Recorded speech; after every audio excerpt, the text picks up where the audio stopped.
Hey, horror fans! Once again, it is me, the Horror Mizamani G. It's time to review the latest science fiction psychological horror film based upon the creepypasta. This is Backrooms. Yeah!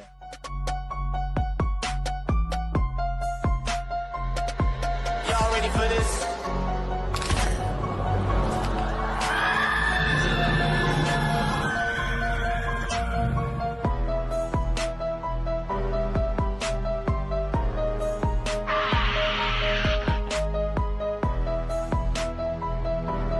Hey, horror fans! Once again, it is me, the Horror Mizamani G.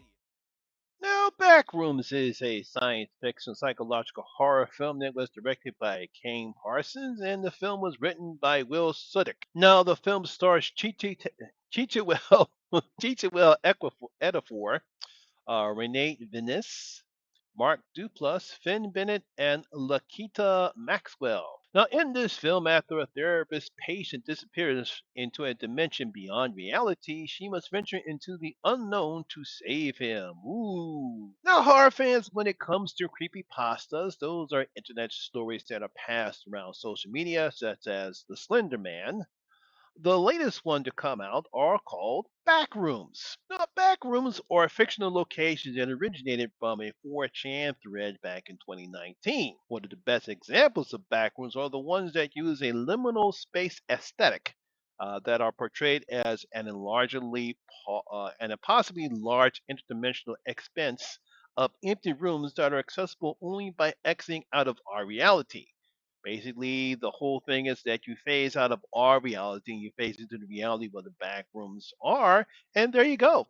You're seeing this endless vast of interconnecting rooms. And you don't know what the hell's going on. Now, most internet users have expanded on this concept of backrooms by adding on certain levels, layers of backrooms that are interconnected and have hostile creatures that inhabit some of these rooms. Now, American YouTuber Kane Parsons made a web series of short films called Backrooms back in 2022, and the series became a viral hit on the platform.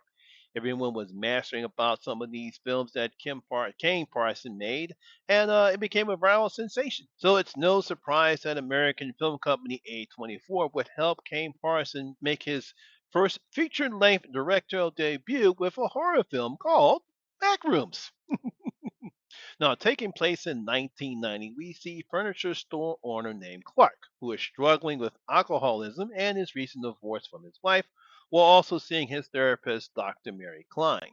Now, while struggling with the store's dwindling finances and also living in the store because he got no place to go, Clark experienced some weird things with the lights in the store. Now, while going down into the basement to check on the circuit breaker, he notices a small slit of light coming from the wall, and while investigating it, he phases through the wall and enters through the back rooms and probably saying, "Holy shit, what the hell is going on?" at the same time. This will lead Clark down a dark path in trying to find out how deep this rabbit hole goes as he ventures further into the back rooms. That's kind of what the movie is about. Now, first of all, horror fans, I have not seen any of Kane Parsons' web series, but I guess he did a pretty good job because he's done a good job in making a very weird and creepy film here. Now, the rooms do play an important role in the film as Kane does a good job of how the rooms are designed, creating the right type of atmosphere that you need for a film like this to work. Now, some of the rooms in this film have very long and bright hallways. Some of them have abandoned furniture in them.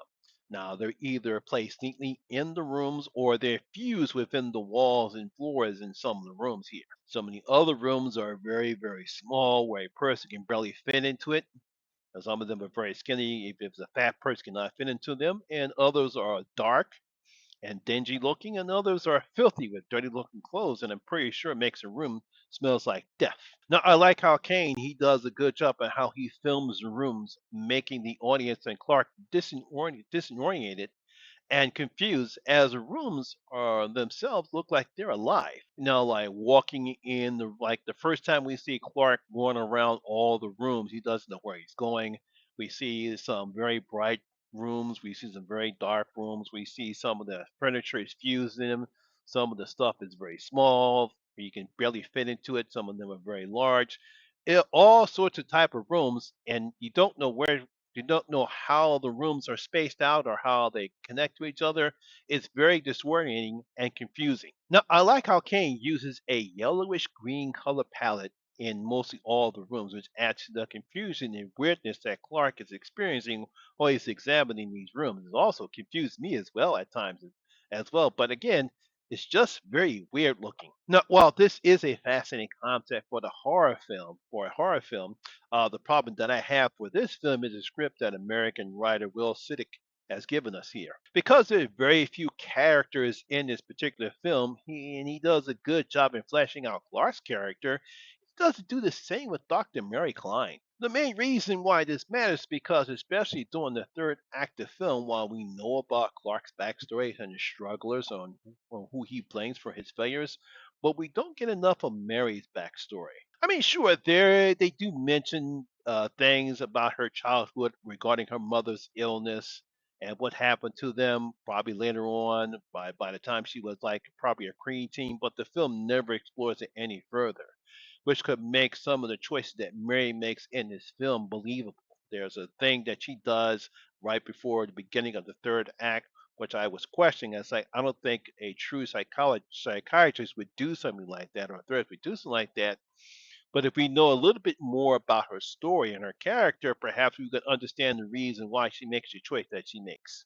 But at least we do get some good acting from both Chiwetel Ejiofor and Renee Venice, as both play their characters very well. It's kind of the bit of a saving grace for this film. I mean, Ejiofor shows the anger and frustration that Clark is going through, blaming everyone else for his failures and his drinking when he should basically just blame him for himself. I think he does a pretty good job in his role. I mean, he has great chemistry with Renee, as I love their back and forth during their sessions in the beginning of the film and what happens to them during the third act of the film.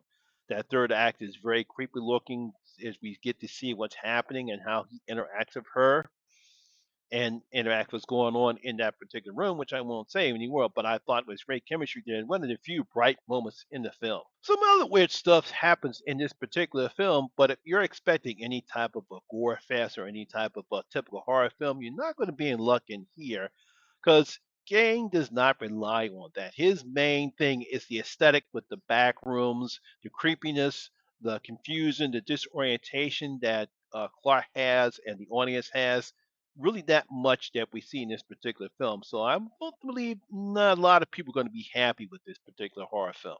I mean, I'll say this: if you're into the Backrooms creepypasta, if you're a fan of Kane's web series, I believe you're going to enjoy this one more than I did.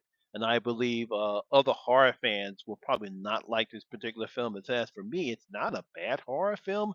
It's just weird and confusing and there's some creepy moments in here, but it's kind of okay. But I kind of expected a little bit more than what we got. So I'm going to give Backrooms only two out of the Miser's five bloody gold coins here. Like I said before, it's a nicely paced film, very well made. I like the performances of the lead performances between Ejiofor and Renee. I thought they did a pretty good job, but that's kind of basically it. I wish she would have fleshed out her character more. Some of the decisions that she made doesn't make any sense. And like I said, it's just a very weird, creepy, and disorienting film for me. So, like I said, only two out of the Miser's five bloody gold coins. So there you have it, horror fans. That is my review and video of Backrooms. Hope you did enjoy it. If you did, please give me a thumbs up, like, and share. It really helps out with that YouTube algorithm. Have you seen Backrooms? What you thought about it? Did you think this was a weird and creepy film? Leave your comments and your comment section below until you thought about the film. Also, if you're new here, please hit that subscribe button, ring that notification bell. That way, we notify anytime when I put a new video such as this one.